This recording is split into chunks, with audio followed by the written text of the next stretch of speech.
آقا کریم صلی اللہ علیہ وسلم ارشاد فرماتے ہیں کہ رمضان المبارک میں میری امت کو اللہ نے 5 چیزیں ایسی عطا فرمائیں اور 5 نعمتیں ایسی عطا فرمائیں جو مجھ سے پہلے انبیاء کرام علیہم الصلاۃ تھے ان کو بھی یہ نعمتیں نہیں نصیب۔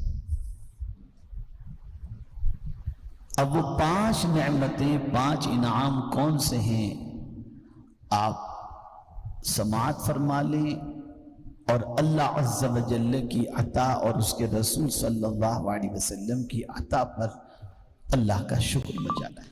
پہلی چیز، رسول گرامی وقار صلی اللہ علیہ وسلم ارشاد فرماتے ہیں جب رمضان المبارک کی پہلی رات ہوتی ہے تو اللہ عز و جل ان کی طرف نظر رحمت فرماتا ہے، اور جس کی طرف اللہ عز و جل رحمت کی نظر فرمائے اسے کبھی بھی عذاب نہ دے۔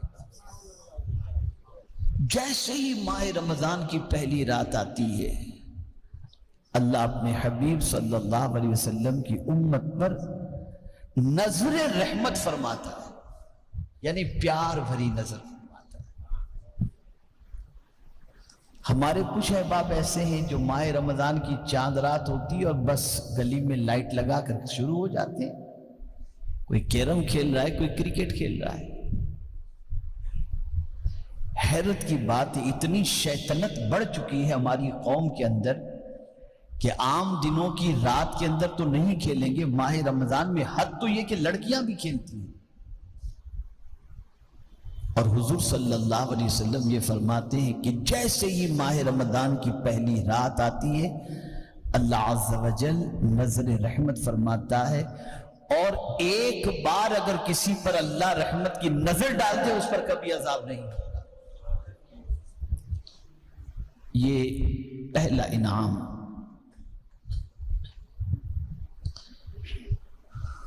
دوسرا انعام، رسول گرامی وقار صلی اللہ علیہ وسلم نے یہ فرمایا کہ شام کے وقت ان کے منہ کی بو جو بھوک کی وجہ سے ہوتی ہے، آپ دیکھتے ہیں آدمی جب بھوکا ہوتا ہے تو شام ہوتی ہے اس کے منہ سے تھوڑی سی بو آنے لگتی ہے، سوکھا سوکھا منہ ہوتا ہے، خشک منہ ہو جاتا ہے بھوک کی وجہ سے، پیاس کی وجہ سے تھوڑی سی بو آنے لگتی ہے۔ اب اس بو کا مقام کیا ہے؟ تو آقا کریم صلی اللہ علیہ وسلم فرماتے ہیں کہ شام کے وقت ان کے منہ کی بو، یعنی روزے دار کی جو بھوک کی وجہ سے ہوتی ہے، اللہ تعالیٰ کے نزدیک مشک کی خوشبو سے بھی زیادہ بہتر ہے۔ آپ ذرا سوچو کتنا بڑا انعام ہے مشک۔ آج تو اوریجنل ملنا مشکل ہے، اور صرف ایک قطرہ مشک کا اگر کسی کے کپڑے پر لگا دیا جائے تو پورا علاقہ، یعنی پورے علاقے سے پورا گھر مہکنے لگ جائے۔ یہ مشک کی تاثیر ہے، اتنا پاورفل، اتنی پاورفل یہ خوشبو، اور کئی دنوں تک اس کی خوشبو کپڑوں سے جائے نہیں۔ اللہ کے نزدیک روزے دار کے منہ کی بو یہ مشک سے بھی زیادہ اللہ عز و جل کو پسند ہے۔ تیسری چیز، آقا کریم صلی اللہ علیہ وسلم نے ارشاد فرمایا فرشتے ہر رات اور دن ان کے لیے مغفرت کی دعائیں کرتے رہتے ہیں۔ مسلمانوں اپنی قسمت پر ناز کرو، گناہ ہم کریں، نافرمانی ہم کریں، اللہ کے ارشاد کے خلاف زندگی ہم گزاریں، لیکن ماہ رمضان المبارک میں روزہ رکھیں اور ماہ رمضان المبارک کا احترام کریں اور ماہ رمضان المبارک پالیں، تو مومنین کے لیے کوئی گنہگار مغفرت کی دعا نہیں کرتا، فرشتے دعا کرتے ہیں جن سے کوئی گناہ کبھی ہوا ہی نہیں، فرشتے معصوم۔ اور کیا دعا کرتے ہیں؟ ہماری مغفرت کی دعا کرتے ہیں. اور یہ بات اچھی طرح ذہن میں محفوظ کر لو، مغفرت سے بڑا سرمایہ اس امت کے لیے کوئی دوسرا نہیں.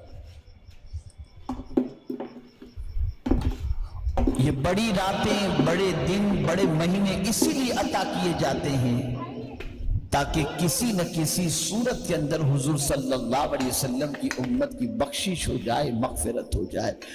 اور پہلے دن سے حضور صلی اللہ علیہ وسلم کو جس چیز کی سب سے زیادہ اپنی امت کے لیے فکر تھی وہ بخشش ہی کی فکر، مغفرت ہی کی فکر تھی کہ میری امت بخش دی جائے. اس لیے کہ حضور اپنی امت سے بڑا پیار کرتے ہیں. اور حضور صلی اللہ علیہ وسلم اپنی امت کی تکلیف کو گوارا نہیں کرتے، برداشت نہیں کرتے. تو آقا کریم صلی اللہ علیہ وسلم کا کوئی امتی عذاب کے اندر گرفتار ہو جائے، مصیبت میں گرفتار ہو جائے، حضور صلی اللہ علیہ وسلم کو تکلیف ہوتی ہے. ویڈیو کیسی لگی کمنٹ میں ضرور بتائیں، اور ویڈیو کو لائک اور شیئر کریں اور ہمارے چینل کو سبسکرائب کریں.